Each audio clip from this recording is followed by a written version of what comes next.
সামরিক শক্তির বিকাশে নিজস্ব ডিফেন্স ইকোনমিক জোন গঠন করছে বাংলাদেশ। ২০২৫-এর ডিসেম্বরের মধ্যেই সামরিক শিল্পের বিকাশের জন্য একটি ডেডিকেটেড এক্সক্লুসিভ ইকোনমিক জোন নির্মাণের কাজ করছে বাংলাদেশ সরকার। বাংলাদেশ বিনিয়োগ উন্নয়ন কর্তৃপক্ষ বিডাইয়ের চেয়ারম্যান জনাব আশিক চৌধুরী এটি কনফার্ম করেছেন।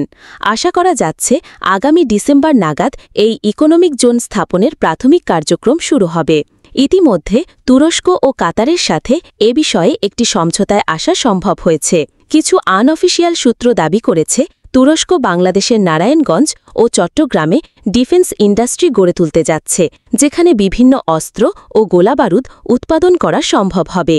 প্রাথমিকভাবে চট্টগ্রাম ও নারায়ণগঞ্জের দুটি আলাদা প্রোডাকশন প্ল্যান্ট বসানো হবে। তুরস্ক থেকে সদ্য সংগ্রহ করা বোরান ১০৫ মিলিমিটার কামান দেশে নির্মাণ করার কথা শোনা যাচ্ছে। একই সাথে তুরস্কের নির্মিত বিভিন্ন ক্ষুদ্রাস্ত্র যেমন assault rifle, sniper rifle, 9mm পিস্তল এবং বিভিন্ন ক্যালিবারের অ্যামিউনিশন দেশে নির্মাণ করা হবে। অ্যামিউনিশনের চাহিদা এই পৃথিবীতে কখনোই শেষ হবে না এবং এটি একটি লাভজনক ব্যবসা। আমাদেরও বিভিন্ন অ্যামিউনিশন বিভিন্ন দেশ থেকে আমদানি করতে হয়। এতে প্রচুর